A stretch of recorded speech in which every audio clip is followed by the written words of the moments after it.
ಎಲ್ರಿಗೂ ನಮಸ್ಕಾರ. ಹೇಮಾ ಅಡುಗೆ ಮನೆಗೆ ನಿಮಗೆಲ್ಲ ಪ್ರೀತಿಯ ಸ್ವಾಗತ. ಎಲ್ರಿಗೂ ನಮಸ್ಕಾರ.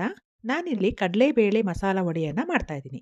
ಅದಕ್ಕೆ ಈ ಬಟ್ಲ ಅಳತೆಯಲ್ಲಿ 2 ಬಟ್ಲಷ್ಟು ಕಡಲೆಬೇಳೆಯನ್ನ ತಗೊಂಡಿದ್ದೀನಿ. ಅದನ್ನ ನೀಟಾಗಿ ತೊಳೆದು 2 ರಿಂದ 3 ಅವರಾದ್ರೂ ನೆನೆಸಿ ಇಡಬೇಕು. ನಂತರ ನೆನೆಸಿಟ್ಟಂತಹ ಕಡಲೆಬೇಳೆಯನ್ನ ಒಂದು ಮಿಕ್ಸಿ ಜಾರಿಗೆ ಸ್ವಲ್ಪ ಸ್ವಲ್ಪವೇ ಹಾಕೊಂಡು ರುಬ್ಕೋಬೇಕು. ಇಲ್ಲಿ ನೀರನ್ನ ಹಾಕ್ಕೋಬಾರ್ದು. ಹಾಗೆ ನುಣ್ಣಗೆ ರುಬ್ಬುವಂತ ಅವಶ್ಯಕತೆ ಇಲ್ಲ.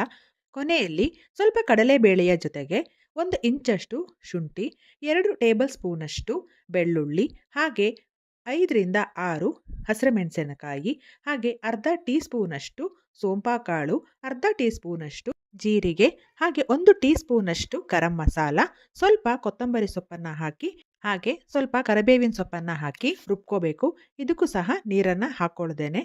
ಹಾಗೆ ಇದನ್ನು ಸಹ ನುಣ್ಣಗೆ ರುಬ್ಬೋ ಅವಶ್ಯಕತೆ ಇಲ್ಲ. ಹಾಗೆ ರುಬ್ಬಿಟ್ಟಿರುವಂತಹ ಕಡಲೆಬೇಳೆಗೆ ಇದನ್ನು ಹಾಕ್ಕೊಂಡು ಜೊತೆಗೆ 2 ಮೀಡಿಯಂ ಗಾತ್ರದ ಈರುಳ್ಳಿಯನ್ನು ಚಿಕ್ಕದಾಗಿ ಹೆಚ್ಚಿ ಹಾಕೋತಾ ಇದ್ದೀನಿ.